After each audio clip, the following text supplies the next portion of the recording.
Selamat datang di Beetle Channel. Semoga kita bahagia. Jangan lupa subscribe, like, komen dan share agar channel ini semakin berkembang. Terima kasih. Bab 1121-1125. Bab 1121 Pengembangan logistik situs web e-commerce Fengyu dan Kirilenko telah diselesaikan. Ini akan menggunakan model B2C, dan sangat mirip dengan Amazon. Perusahaan akan menjual produknya kepada konsumen secara langsung. Tetapi situs web ini baru saja dimulai, dan saat ini masih merugi. Target mereka adalah meningkatkan pengguna dan pelanggan terdaftar. Hal ini bertujuan agar konsumen terbiasa dengan belanja online. Di Rusia dan Eropa Timur, perekonomian sedang tidak baik sekarang. Jika harga logam mulia tidak naik, ekonomi Rusia akan lebih buruk. Untungnya, Rusia telah mengembangkan pertaniannya dalam 2 tahun terakhir, dan ketergantungan mereka pada impor pangan telah berkurang. Namun Rusia masih menghadapi masalah. Populasi kota meningkat, dan populasi lahan pertanian menurun. Beberapa kota kecil di daerah pedesaan hampir kosong. Tidak ada yang mau tinggal di tempat dengan populasi rendah. Model pertanian skala kecil AS, Australia, dan Kanada tidak berfungsi di Rusia. Jadi, ini menguntungkan banyak orang Tionghoa, terutama yang berasal dari provinsi Longjiang. Mereka menyewa lahan pertanian di Rusia untuk bercocok tanam. Ini juga merupakan situasi win-win untuk kedua belah pihak. Tanah Rusia tidak disia-siakan, dan para petani dari China dapat menghasilkan uang. Feng Yu merasa dia telah melakukan kesalahan dengan memajukan e-commerce beberapa tahun. Saat ini, model e-commerce yang paling cocok adalah model B2B, karena sangat sedikit konsumen yang akan berbelanja online. Paling-paling, mereka hanya akan membeli buku atau beberapa barang kecil. Ini tidak seperti waktu sebelum kelahiran kembali Feng Yu. Selama itu, konsumen malah membeli barang-barang mewah secara online, apalagi kebutuhan sehari-hari. Ada satu hal lagi yang membuat Feng Yu tak berdaya. Industri logistik belum berkembang. Misalnya, hanya ada 3 perusahaan logistik besar di China. Pertama adalah kantor pos pemerintah, diikuti oleh Win and Rain Logistics dan SF Express. Ketika Wang Wei mendirikan SF Express, Feng Yu meminta anak buahnya untuk meminjamkan Wang Wei 100.000 RMB dan belum melunasi hutang ini. Dia bertanya-tanya apakah Wang Wei masih mengingat ini. Feng Yu tidak berniat mengakuisisi SF Express. Meski logistik menguntungkan, dia bisa bekerja sama dengan Wang Wei di masa depan.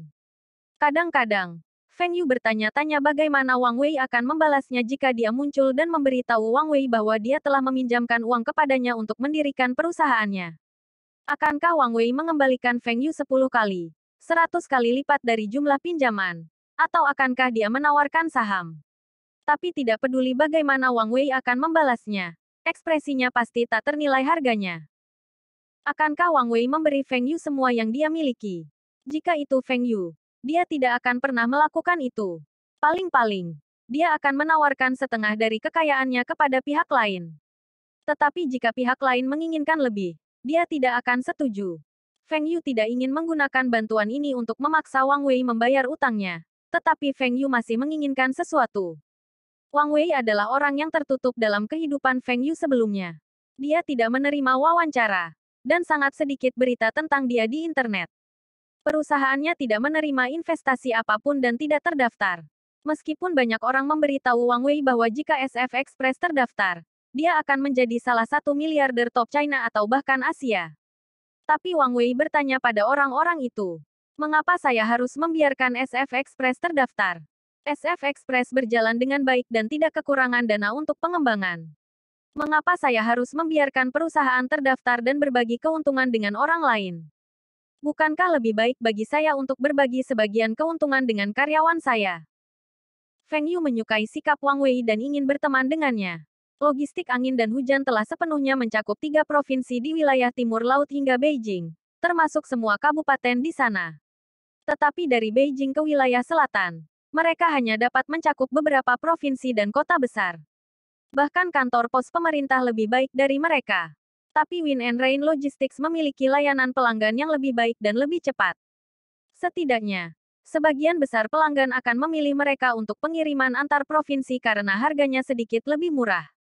Jika pelanggan memilih untuk menjalin kerjasama jangka panjang dengan Win and Rain Logistics, mereka akan mendapatkan beberapa diskon.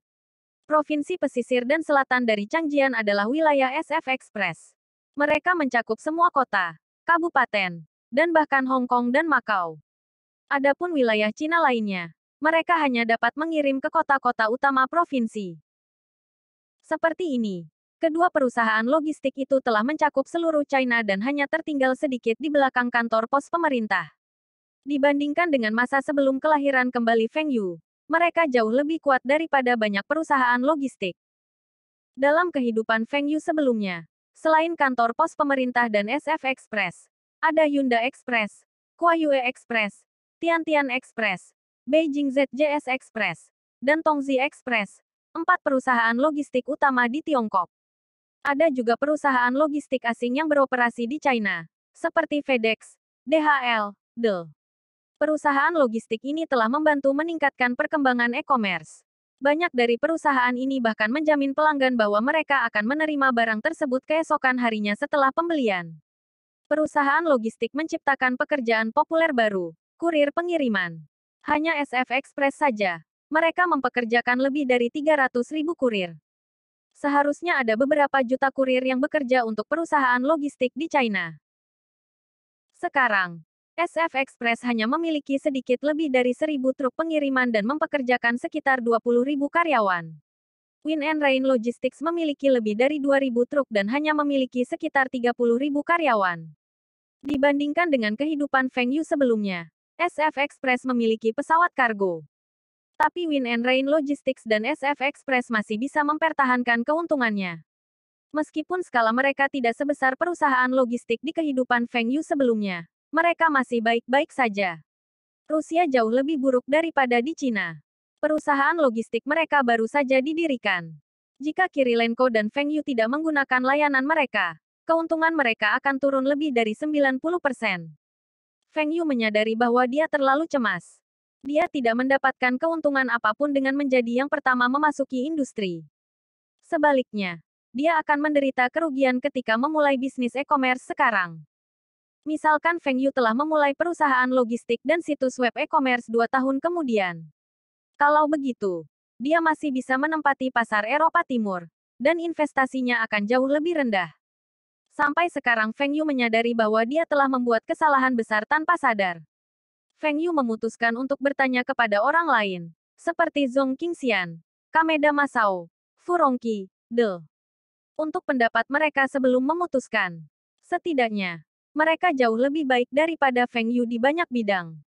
Feng Yu juga harus melakukan survei pasar sebelum mengambil keputusan. Dunia telah sedikit berubah karena kelahirannya kembali. Meskipun peristiwa besar tidak berubah, waktunya telah berubah. Feng Yu menggosok dagunya dan bertanya-tanya apakah dia harus membentuk tim penasihat. Tapi sepertinya tidak perlu. Feng Yu tahu dia tidak akan mendengarkan setiap nasihat yang dia terima, dan tim penasihat tidak terlalu berguna baginya. Sudahlah, saya hanya bisa memikirkan setiap keputusan dengan hati-hati di masa depan. Untungnya, keuntungan di masa depan jauh lebih banyak daripada kerugian sekarang. Bab 1122 bertukar saham. Feng, kamu menyebutkan bahwa kamu akan memberiku beberapa saham Amazon kemarin. Kapan kamu memberiku? Feng Yu tertegun. Berengsek. Saya minum anggur buah tadi malam. Dan apakah saya mabuk? Feng Yu mengingat apa yang terjadi kemarin. Dia memang menyebutkan hal seperti ini, tapi tidak seperti yang dikatakan Kirilenko. Kirilenko hanya menyebutkan setengahnya. Tadi malam, saat Feng Yu dan Kirilenko sedang mengobrol, Feng Yu memberitahu Kirilenko tentang Alibaba. Kirilenko mendengar Feng Yu telah berinvestasi di perusahaan e-commerce di China. Dia lebih percaya diri dalam industri ini. Kirilenko mengira Feng Yu sedang mencoba melakukan apa yang dilakukan eBay. Jual konsepnya, daftarkan, dan buang sahamnya untuk mendapatkan keuntungan setelah harga saham naik. Karena Feng Yu mengatakan bahwa Amazon akan terdaftar dalam 2 tahun lagi dan berinvestasi di perusahaan serupa di China, dia serius tentang hal itu. Industri ini akan menguntungkan di masa depan. Feng Yu menyuruh Kirilenko untuk menunggu Alibaba tumbuh selama 2 tahun dan menukar saham eBay dengan Alibaba. Ini akan menjaga kerjasama antara kedua perusahaan dan menurunkan risiko mereka. Kirilenko tidak akan menolak Feng Yu, karena ini adalah hal yang baik. Kirilenko tidak mengetahui perbedaan antara B2B, B2C, Dell, dan hanya mengetahui Alibaba, eBay. dan Amazon semuanya adalah perusahaan e-commerce. Feng Yu memberitahu Kirilenko bahwa meskipun ketiga perusahaan tersebut adalah perusahaan e-commerce, model operasinya berbeda. Alibaba saat ini merupakan platform antar perusahaan dan melayani pemasok. Semua perdagangan dalam volume besar. eBay menargetkan individu, di mana individu menjual barang mereka ke individu lain, dan eBay membebankan biaya nominal. Amazon menjual produknya ke individu, karena Amazon akan membeli buku dan kemudian menjualnya secara online ke konsumen. Alibaba dan eBay lebih menguntungkan daripada Amazon karena biayanya lebih rendah. Mereka tidak memiliki barang apapun dan hanya menyediakan platform. Tetapi Amazon berbeda. Semua buku Amazon dibeli dan dijual kembali. Dan penggunaan modalnya jauh lebih tinggi. Anda dapat melihat Alibaba dan eBay sebagai pusat perbelanjaan. Mereka menyewakan ruang toko kepada pengecer dan mendapat penghasilan dari sewa. Kedua perusahaan ini hanya perlu mengelola perusahaan tersebut dan tidak membutuhkan modal lagi. Amazon dapat dilihat sebagai supermarket. Mereka perlu membawa barang sebelum menjualnya ke pelanggan mereka. Biaya mereka mungkin tampak lebih tinggi, tetapi dalam jangka panjang, biaya mereka akan diturunkan. Misalnya, supermarket Taihua. Pemasok mereka menyediakan barang terlebih dahulu, dan supermarket Taihua akan melunasi kredit setiap bulan atau setiap 3 bulan. Kesamaan antara semua situs web e-commerce adalah dana mereka harus melalui perusahaan internet. Dan Amazon memiliki keunggulan lebih tinggi dibandingkan dua perusahaan lainnya. Ini karena Amazon akan menyimpan dana untuk jangka waktu yang lebih lama dan memiliki arus kas yang lebih baik. Ini seperti supermarket, di mana akan selalu ada dana di rekeningnya. Feng Yu telah memberitahu Kirilenko bahwa dia akan memberinya saham Amazon dan menginginkan saham eBay sebagai gantinya. Saham yang mereka tukarkan adalah saham yang memiliki hak suara, karena saham yang tidak memiliki hak suara itu tidak ada artinya. Feng Yu mengangguk dan berkata, "Kita bisa melakukannya kapan saja. Saya akan pergi ke AS dalam beberapa hari. Jika Anda pergi, kami dapat melakukan pertukaran di sana. Tapi jika Anda tidak punya waktu, kita bisa menunggu sampai setelah pernikahan Anda. Saya tidak bisa meninggalkan Rusia selama periode ini. Ayah saya memarahi saya karena sering pergi. Kenapa dia memarahiku? Saya akan pergi ke AS untuk bekerja. Saya pergi ke sana untuk mendapatkan uang mereka. Namun dia masih tidak senang dengan saya." Kirilenko menggerutu. "Tidak apa-apa. Tidak perlu terburu-buru. Anda dapat beristirahat di rumah karena Anda akan segera menikah. Tetapi jika Anda ingin memiliki anak, saya sarankan Anda harus mengurangi minum. Tidakkah kamu perhatikan bahwa kamu telah tidur dengan begitu banyak wanita, namun tidak satu pun dari mereka hamil?" Wajah Kirilenko berubah. "Feng, jangan kutuk aku. Apakah kamu mengatakan bahwa aku memiliki masalah potensi?" Feng Yu melambaikan tangannya dan berbicara seperti seorang ahli. "Saya tidak yakin. Tapi saya tahu minuman keras akan memengaruhi potensi.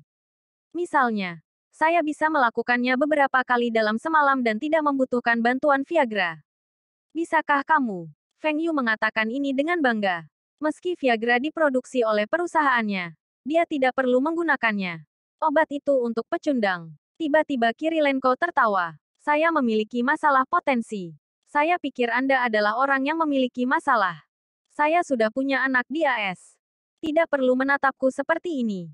Saya telah mengkonfirmasinya. Andalah yang seharusnya khawatir. Pacar Tionghoamu dan Elena tidak hamil, kan?" Setelah Kirilenko selesai mengatakan itu, dia menatap Feng Yu dengan bangga. Feng Yu tidak menyangka Kirilenko punya anak di AS. Tidak heran ayahnya tidak mengizinkannya pergi ke AS. Kirilenko memiliki pernikahan politik di sini, dan itu sangat penting bagi keluarganya. Tapi anak pertamanya bukan dari istri ini. Kirilenko akan mendapat masalah besar di masa depan. Cek, cek, cek. Feng Yu membuat suara ini dan menatap Kirilenko tanpa mengucapkan sepatah kata pun. Kirilenko marah. "Apa maksudmu dengan cek, cek, cek? Anda tidak percaya padaku?" Feng Yu melihat Kirilenko akan meledak dan tertawa. "Bagaimana kamu akan meninggalkan kekayaanmu? Kepada anak mana Anda akan memberikannya? Di Cina, ada pepatah. Baik telapak tangan maupun punggung tangan terbuat dari daging. Anak haram tetaplah anakmu." Kirilenko memutar matanya. "Saya belum selesai lebih awal. Anak saya di AS adalah seorang putri. Ketika dia menikah, saya akan menyiapkan mas kawin yang besar. Dan kekayaan saya akan diwariskan untuk anak laki-laki saya. Tawa Feng Yu berhenti. Dan hampir tersedak. Berengsek. Saya telah membuat asumsi yang salah lagi. Anak haram itu adalah seorang putri. Artinya, Kirilenko tidak akan mendapat masalah. Kecuali dia tinggal di negara feminis. Jika tidak, sebagian besar anak perempuan akan dinikahkan. Dan keluarga terkemuka seperti keluarga Kirilenko tidak akan keberatan. Ini sangat umum di Cina. Anak haram akan dirugikan karena kekayaan keluarga. Tetapi sebagian besar anak perempuan yang tidak sah tidak akan disakiti dan bahkan diurus dengan baik. Ini untuk menggunakannya untuk pernikahan politik dan membantu putra istri pertama. Feng Yu memutuskan untuk mengganti topik. Dia tidak bisa menang melawan beruang Rusia ini tentang topik ini. Kakaki, aku lupa memberitahumu sesuatu. Kami perlu mengembangkan perangkat lunak pembayaran. Dan ini akan memberi kami keuntungan tertinggi di masa depan. Bab 1123 Perangkat Lunak Pembayaran Pihak ketiga Perangkat Lunak Pembayaran. Kirilenko bingung. Bukankah kita memiliki perbankan online sekarang? Mengapa kita harus mengembangkan perangkat lunak pembayaran? Jual ke bank. Feng Yu melihat kebingungan di wajah Kirilenko dan menjelaskannya.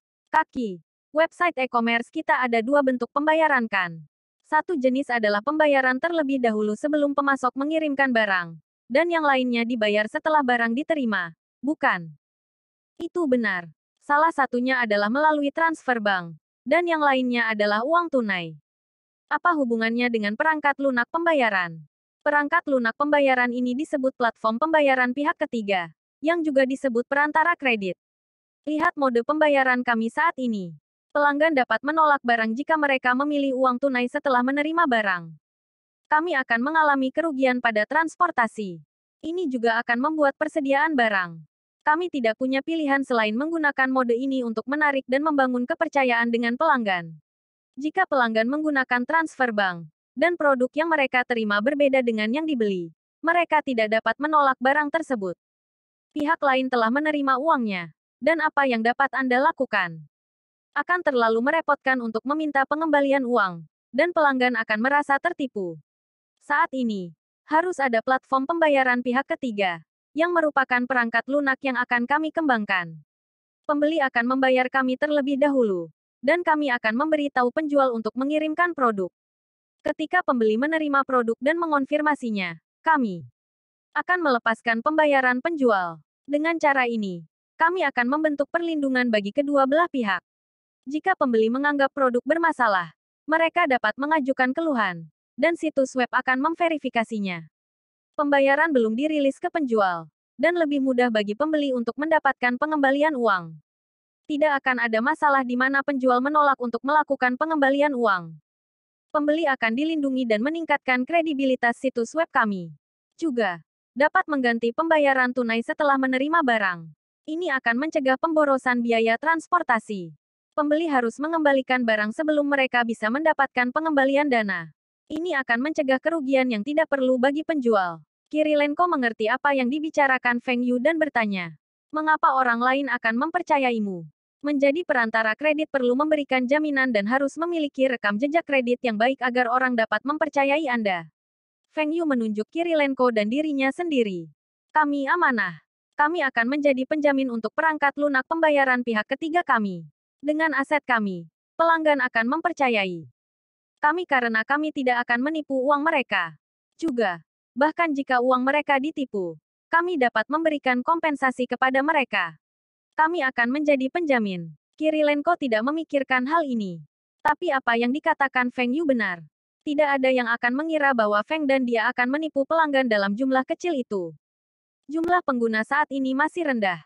Bahkan jika ada 1 juta transaksi sehari, dan setiap transaksi bernilai $1.000 Amerika Serikat, itu hanya 1 miliar.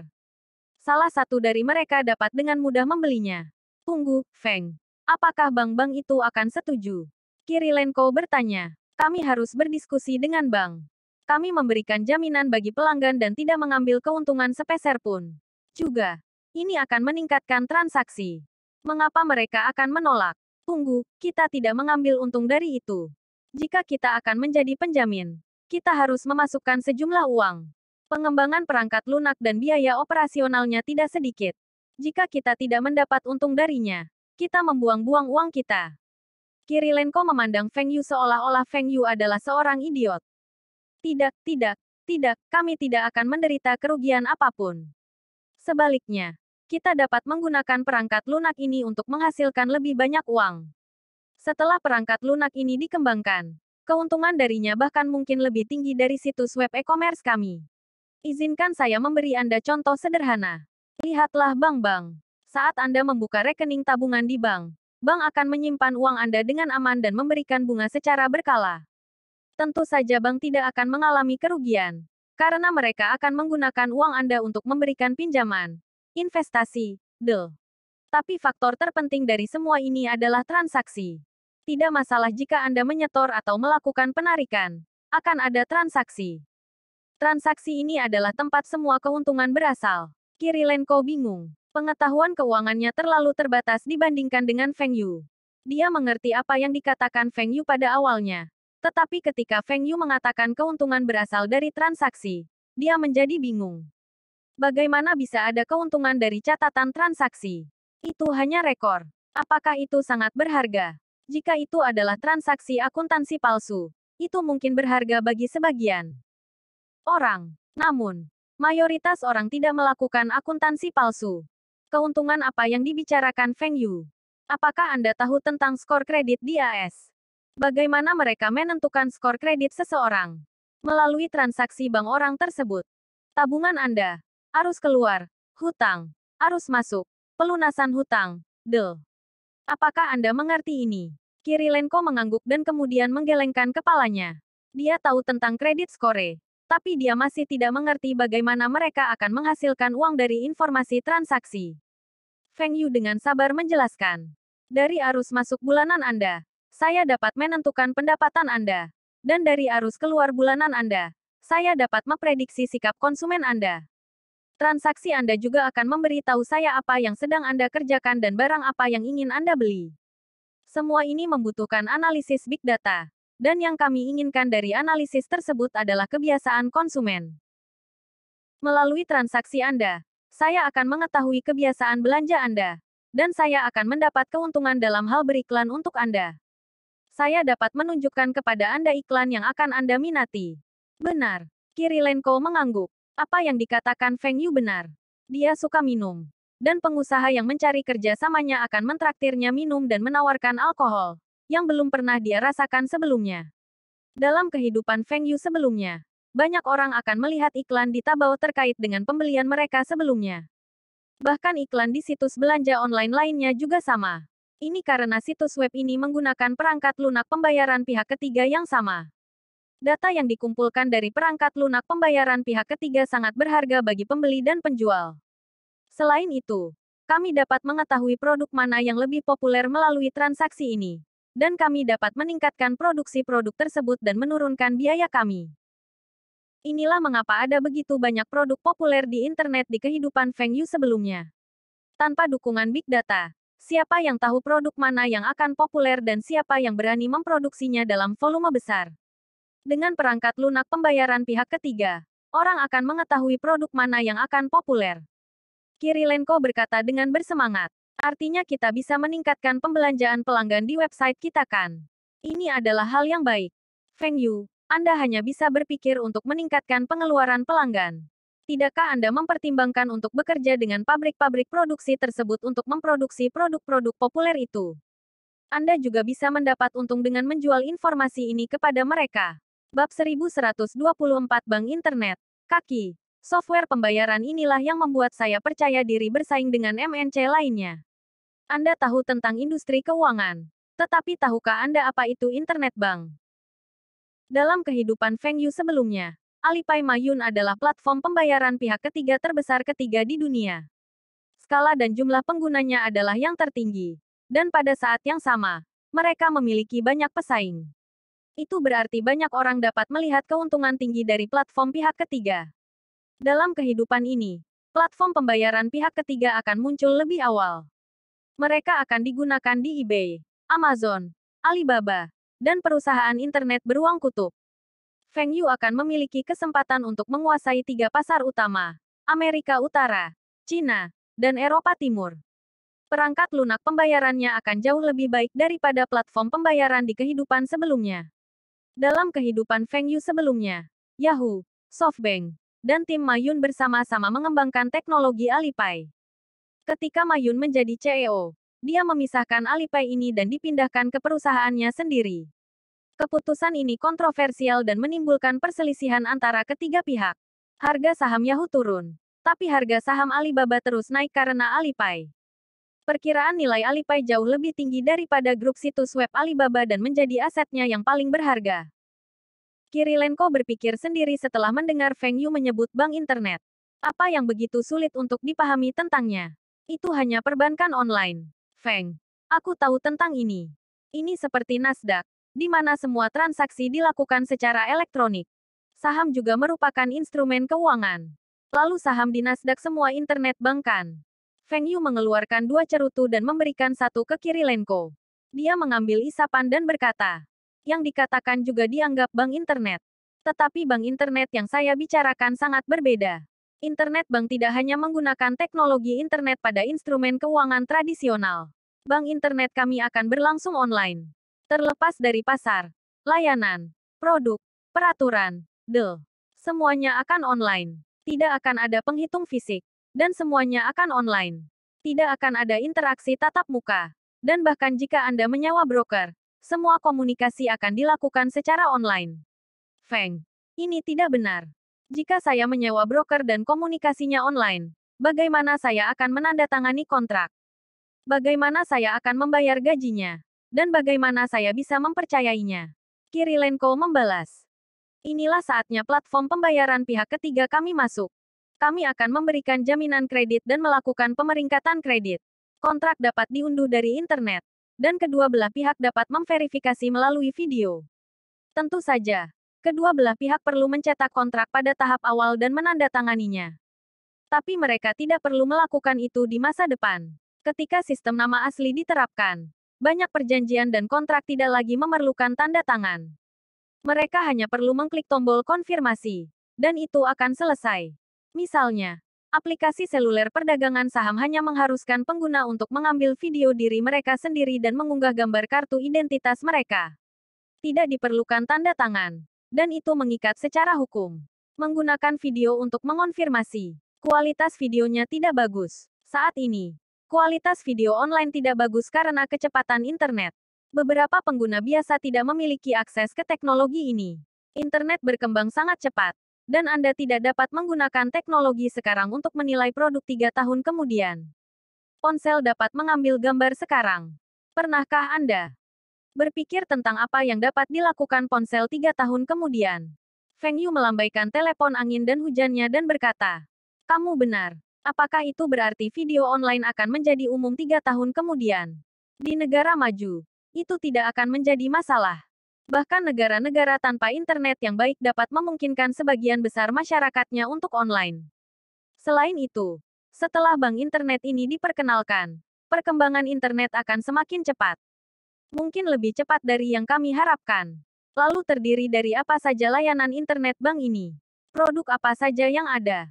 Kirilenko bertanya. Kami akan menawarkan apapun yang ditawarkan lembaga keuangan tradisional. Misalnya, investasi dan perencanaan keuangan, tabungan, penarikan, pinjaman, pertukaran mata uang, Kami juga dapat menyediakan layanan yang tidak dapat ditawarkan oleh lembaga keuangan tradisional. Misalnya, penggalangan dana, crowdfunding. Apa itu? Meminta setiap orang untuk memberikan dana kepada satu orang. Apa istimewanya ini? Lembaga keuangan tradisional memiliki layanan ini. Kirilenko menjawab dengan ekspresi jangan pikir aku tidak tahu tentang ini. Kamu benar. Lembaga keuangan tradisional memiliki layanan ini. Tapi izinkan saya bertanya kepada Anda.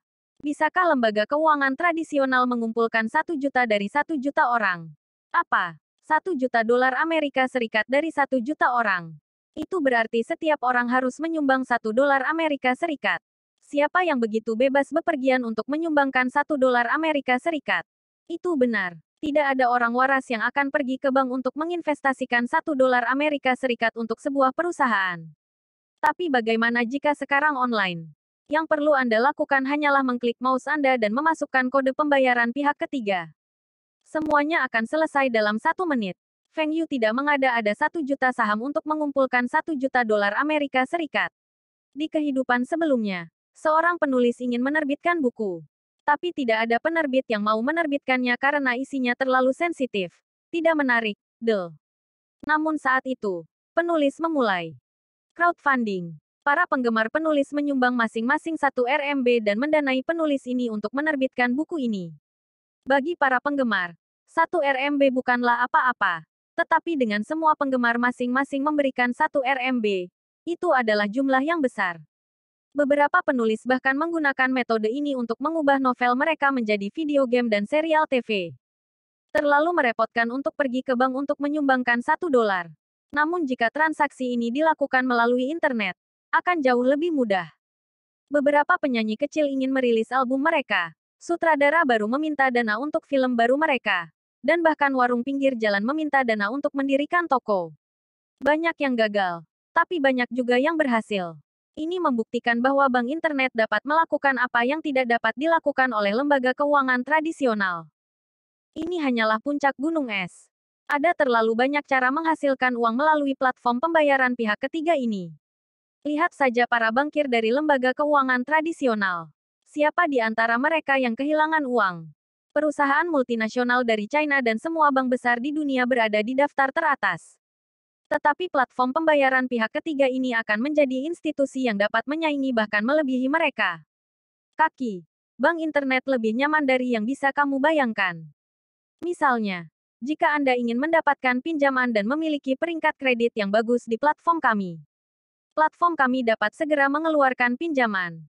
Kami bahkan dapat memperkenalkan instrumen bank internet untuk mereka yang suka berinvestasi dan mendapat untung dari sana. Saat Feng Yu menjelaskan apa yang bisa dilakukan bank internet, mata Kirilenko menjadi lebih cerah. Bank internet ini seperti teluk harta karun. Perangkat lunak pembayaran pihak ketiga ini harus segera dikembangkan. Bab 1125 Karya Seni yang Sulit Dihargai. Beberapa hari kemudian, Feng Yu, yang telah selesai berkeliling mansion, jatuh ke New York. Dia tidak datang ke New York untuk berinvestasi. Dia datang untuk menghadiri pelelangan. Lelang Sotheby's. Sotheby's adalah perusahaan seni dan lelang buku terkenal di dunia dan memiliki cabang di lebih dari 40 negara. Lelang utama mereka berlokasi di New York dan London. Hampir setengah dari banyak karya seni dan buku yang dijual dengan harga setinggi langit di seluruh dunia berasal dari Sotheby's. Kali ini, Feng Yu datang ke pelelangan Sotheby's karena dia mendengar akan ada banyak karya seni, buku, dan lukisan untuk dilelang.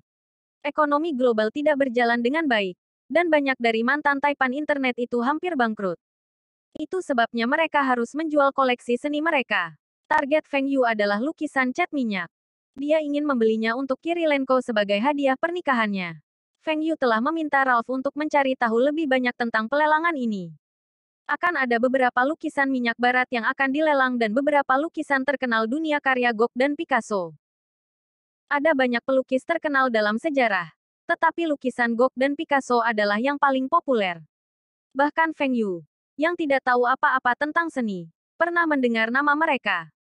Mereka dapat dianggap sebagai dua pelukis teratas dalam sejarah modern. Mentalitas Feng Yu adalah bahwa jika dia akan memberi seseorang hadiah, itu pasti sesuatu yang disukai dan dihargai pihak lain. Jika dia memberikan lukisan Cina tingkat nasional kepada seorang Tionghoa atau seorang kolektor seni Tiongkok, itu akan menjadi tak ternilai harganya. Tapi bagi Kirilenko, lukisan tidak ada bedanya dengan lukisan 3 seharga 10 RMB di sepanjang jalan. Bos, ini buklet untuk pelelangan ini. Ada gambar, deskripsi, informasi organisasi penilai, harga penawaran, Saya telah menuliskan halaman-halaman lukisan cat minyak di atas kertas ini. Ralph memberikan buklet dan selembar kertas kepada Feng Yu. Feng Yu tidak khawatir karya seni yang dijual di Sotheby's akan palsu, karena reputasi Sotheby's bernilai setidaknya 1 miliar USD. Jika lukisan itu palsu, mereka tidak akan berani melelangnya. Tentu saja, beberapa barang menyatakan bahwa mereka tidak dapat menentukan keasliannya, dan terserah pembeli untuk memutuskan apakah mereka ingin menawarnya. Feng Yu membuka halaman lukisan cat minyak yang lebih mahal.